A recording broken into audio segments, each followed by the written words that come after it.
तो मत तो भी तो बोल दो दूर से ही हो गया अभी निकल जाओ। हाँ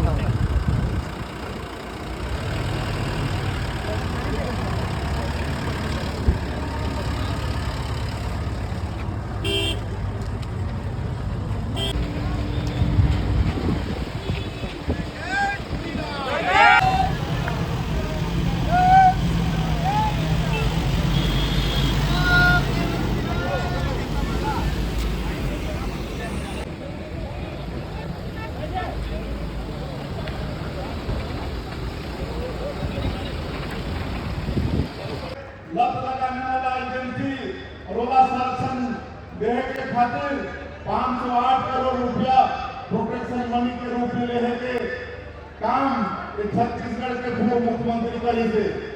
ऐसे आदमी आप लोग के क्षेत्र में कांग्रेस के प्रत्याशी है बोला तो ऐसा आपने हरा के भेजा कि दोबारा राजनांदगांव वो नजर उठा के भी मत देखे आप सब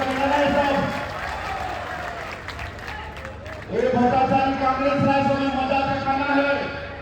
हमारे छत्तीसगढ़ में हमारा खाता भी खोल के देना नहीं है।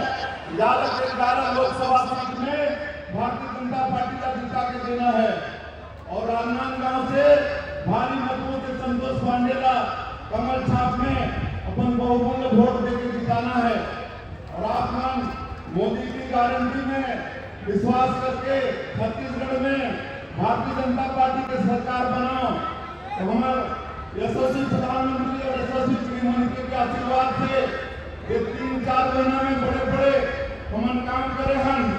किसान मन के लिए मन के अंतर के राशि 2 साल के बकाया बोनस 18 लाख प्रधानमंत्री आवास की स्वीकृति रामलला दर्शन योजना महतारी बंधन योजना में हमारे माता बहनी हम दोबारा 2 महीना के किस्त भेजते हैं। ये सारा काम ये 3 महीना में हमारे प्रधानमंत्री गृहमंत्री के आशीर्वाद से सब साइंस है वैसे कि नहीं और बाकी काम का भी साइंस है करो में ज्यादा नहीं करते हुए हमारा गृहमंत्री का सुनना है।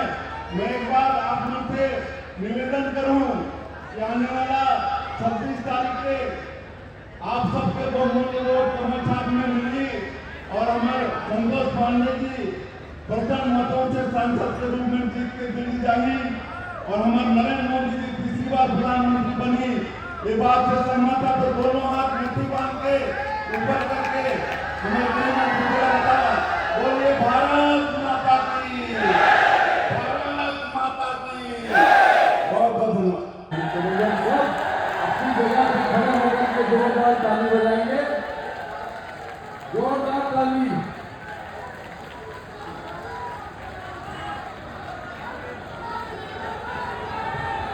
मेरे साथ बोलिए भारत माता की।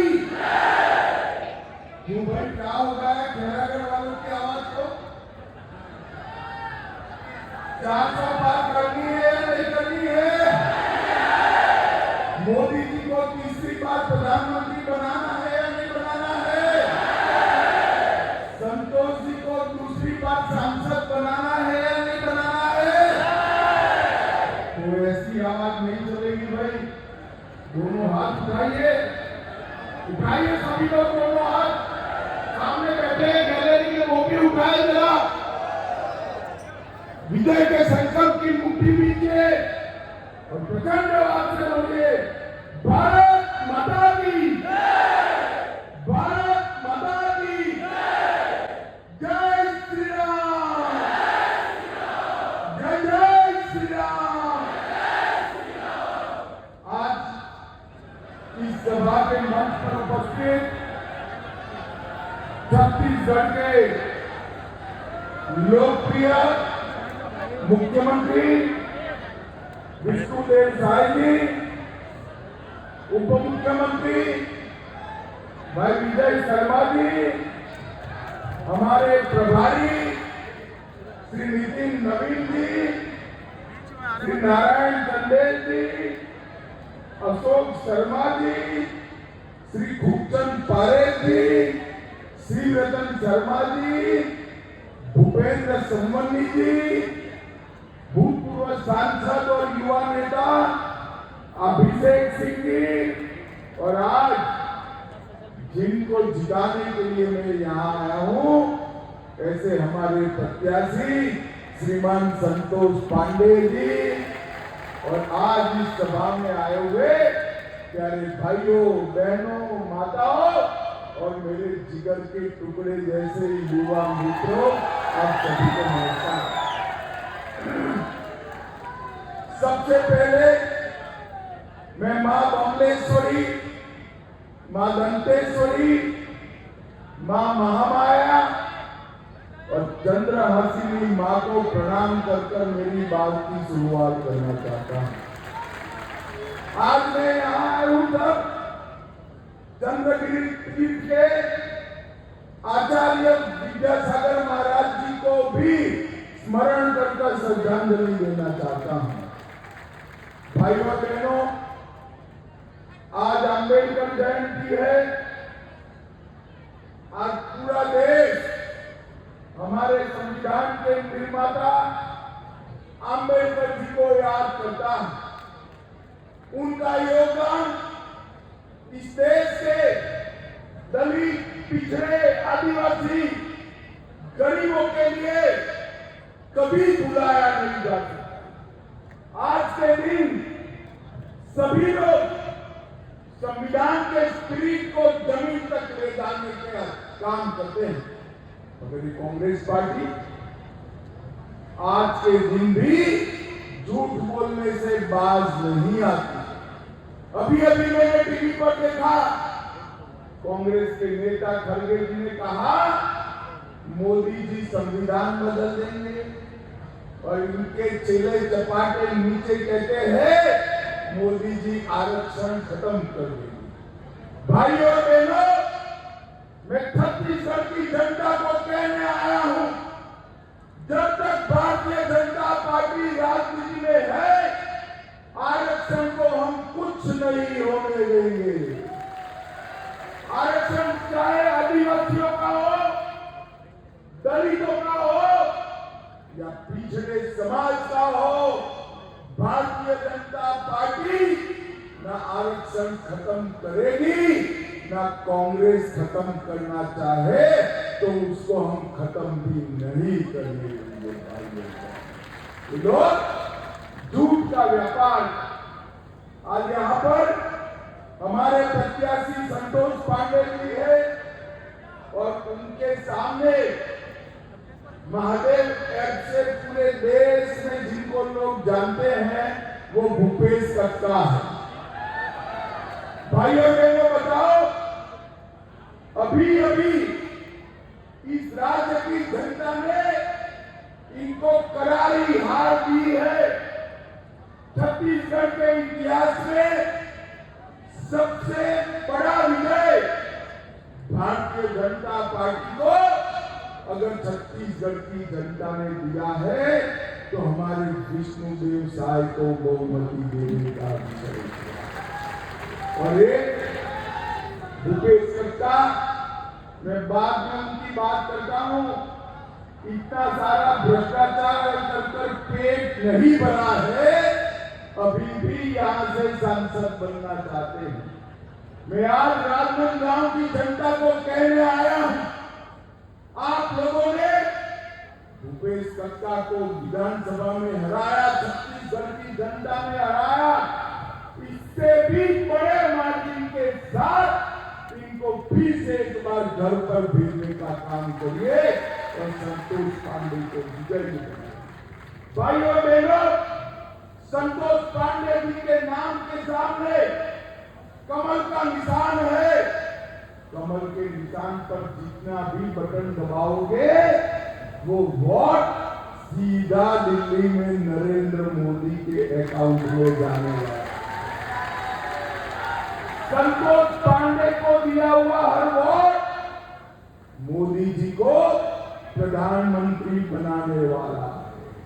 भाइयों बहनों, मोदी जी को 2 बार प्रधानमंत्री बनाया, 2 बार में उन्होंने छत्तीसगढ़ को बहुत आगे बढ़ाने का काम किया है। तीसरी बार बना दो मैं आपको बताता हूं कि छत्तीसगढ़ को हम नक्सलवाद से मुक्त राज्य बनाने का काम करेंगे।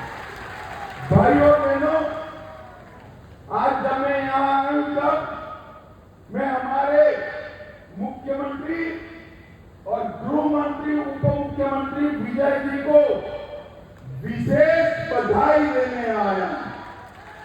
भूपेश बघेल की सरकार भी नक्सलवाद के खिलाफ हमारा आंदोलन बहुत मंद हो गया।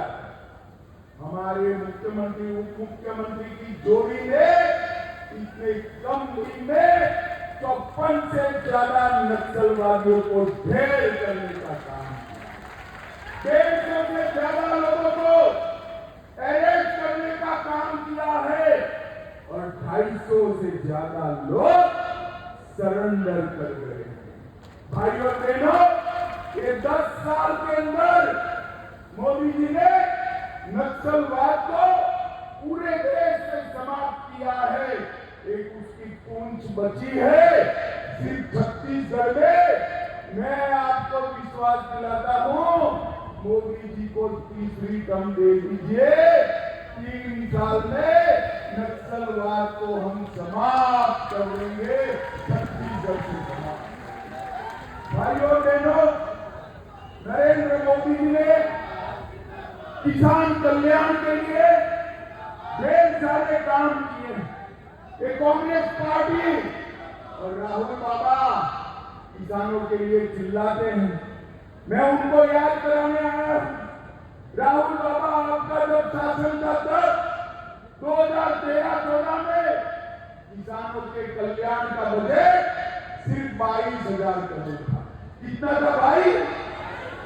जोर से बोलो, कितना? मोदी जी ने 22,000 करोड़ से बढ़ाकर 1,25,000 करोड़ बजट करने का काम। हर किसान को 6,000 रुपया हर साल मोदी जी भेज रहे हैं। और धान की खरीदी जो कांग्रेस पार्टी ने महत्तम सीमा पर 475 लाख मेट्रिक टन की थी, हमने उसको बढ़ाकर 475 से बढ़ाकर 830 लाख मेट्रिक टन तक धान की खरीदी करने का काम किया। और भाइयों और बहनों, मैं तो विष्णुदेव जी को और हमारी सरकार को और बधाई देना चाहता हूं। मोदी जी ने 2275 रुपया रेट किया धान का, 2183 रुपया किया। और ये लोग ऊपर बोनस देने का काम करे हैं और 2 साल का 13,000 करोड़ का बोनस भी साथ देंगे। हमने वादा किया था, मैं भी आया था कि महादारी वंदन योजना के तहत हर माता को हर महीना इसके बैंक अकाउंट में रुपया देंगे। अभी तो सरकार शुरू हुई है। मैं तो सोचता था 1 साल लगेगा, मगर 2 महीना में 2 किस्त विष्णुदेव जी ने भेजने का काम किया। भारतीय जनता पार्टी की सरकार ने राजनांदगांव गांव के अंदर मेडिकल कॉलेज बनाया है। हमने यहाँ एक शुगर फैक्ट्री खोला था, भूपेश बघेल ने बंद कर दिया। और हमारी सरकार फिर से उसको चालू करने का काम कर रही है। भाइयों बहनों, उसको चालू करने का काम कर रही है। भाइयों बहनों, हमने 3100 रुपया क्विंटल के भाव से न केवल धान खरीदने का निर्णय लिया, 21 क्विंटल प्रति एकड़ के दर से भी खरीदने का हमने निर्णय किया। और लगभग 24 लाख किसानों को इसका फायदा हुआ। भारतीय जनता पार्टी की सरकार, चाहे अटल जी की हो, चाहे नरेंद्र मोदी जी, उन्होंने हमेशा आदिवासी भाइयों के कल्याण को सबसे ऊपर रखा। इतने साल तक कांग्रेस ने शासन किया, जनजाति कल्याण मंत्रालय नहीं था।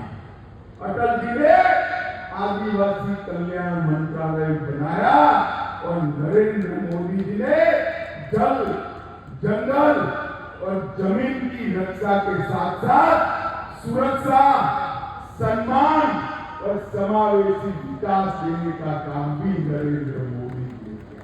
भाइयों और बहनों, ये भूपेश सरकार बोलते हैं आदिवासी आदिवासी। मैं पूछना चाहता हूं, 75 साल तक राज किया कांग्रेस पार्टी ने, परंतु कभी भी कोई आदिवासी बेटा बेटी को राष्ट्रपति नहीं बना है। मोदी जी ने हमारी ओडिशा की आदिवासी दलित परिवार की बहन द्रौपदी मुर्मू को राष्ट्रपति बनाकर आदिवासियों का सम्मान। भगवान बिरसा मुंडा के जयंती को जनजातीय गौरव दिन के रूप में मनाया और बजट एसटी कॉम्पोनेंट का ये भी कांग्रेस 24,000 करोड़ का छोड़कर गई थी। कितना छोड़ा था? जोर से बोलो जरा, कितना? 24,000 करोड़। मोदी जी ने इसको 1,25,000 करोड़ रुपए का महादेव कैब का घोटाला किया।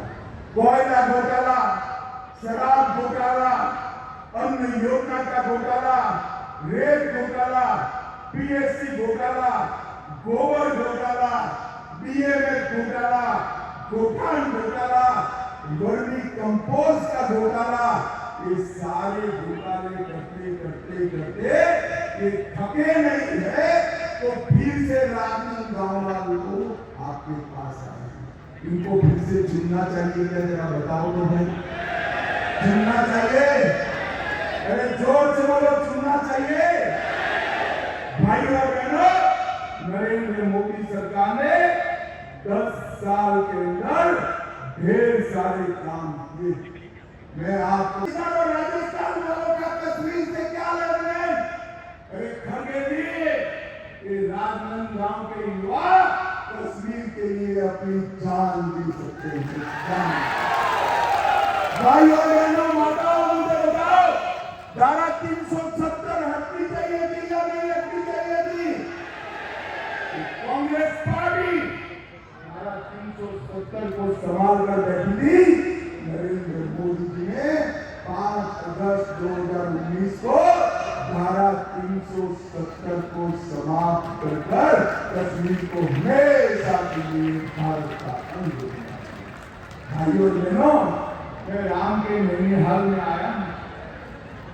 मुझे बताओ, अयोध्या में राम मंदिर बनना चाहिए था या नहीं बनना चाहिए था? जो बनना चाहिए था, नहीं बनना चाहिए था? कांग्रेस पार्टी 70 साल से राम मंदिर के मुद्दे को भड़का रही थी, लटका रही थी, अटका रही थी। मोदी जी ने आपने दूसरी बार प्रधानमंत्री बनाया। मोदी जी ने भूमि पूजन भी किया, केस भी जीता और 22 जनवरी को प्राण प्रतिष्ठा कर रामलला को अपने भव्य मंदिर में दिया। और 17 तारीख को भगवान राम का बर्थडे है, रामनवमी है। 500 साल के बाद पहली बार रामलला अपने मंदिर में बर्थडे मनाएंगे। भाइयों बहनों, कांग्रेस पार्टी ने कुछ नहीं किया। और मैं आज मोदी जी ने अभी घोषणा पत्र जारी किया है। मैं आज कहकर जाता हूं, हमारा घोषणा पत्र में मोदी जी ने कहा है कि हम पूरे देश में यूसीसी को लागू कराएंगे। भाइयों और बहनों, पूरे देश में विधानसभा और लोकसभा के चुनाव एक साथ कराए जाएंगे। वन नेशन वन इलेक्शन जमीन पर मिलाएंगे। सारे बुजुर्ग 70 साल के जो है वो सारे, कितनी भी इनकम हो, 5 लाख तक का उनका पूरा इलाज फ्री ऑफ कॉस्ट कर दिया जाएगा। 3 करोड़ घर और बनाएंगे। गरीबों के घर पर सोलर पैनल लगाए जाएंगे और में रहने वालों को प्रायोरिटी देंगे। और गैस का सिलेंडर दिया है ना माताओं बहनों, जोर से ताली बजाओ। अब पानी की तरह नल से गैस भी आने वाला है और सस्ता गैस आने वाला है। हमने 1 करोड़ प्रतिनिधि बनाया है, आगे चलकर हम 3 करोड़ प्रतिनिधि मेरे आदिवासी और पिछड़ा समाज का बनाने का काम मेरे मोदी भाई और बहनों। मोदी जी ने देश को समृद्ध, मोदी जी ने देश को सुरक्षित, मोदी जी ने देश को आतंकवाद से बचाने का काम किया है। 10 साल तक सोनिया मनमोहन सरकार भी आए दिन आतंकवादी पाकिस्तान से घुसते थे, घुसकर आलिया मालिया जमालिया आकर यहाँ बम धमाके करते थे, कोई रोकने वाला नहीं। मोदी जी आए, पूरी और पुलवामा में किया, 10 ही दिन में सर्जिकल स्ट्राइक और एयर स्ट्राइक कर पाकिस्तान के घर में घुसकर आतंकवादियों का सफाया करने का काम भाई और बहनों,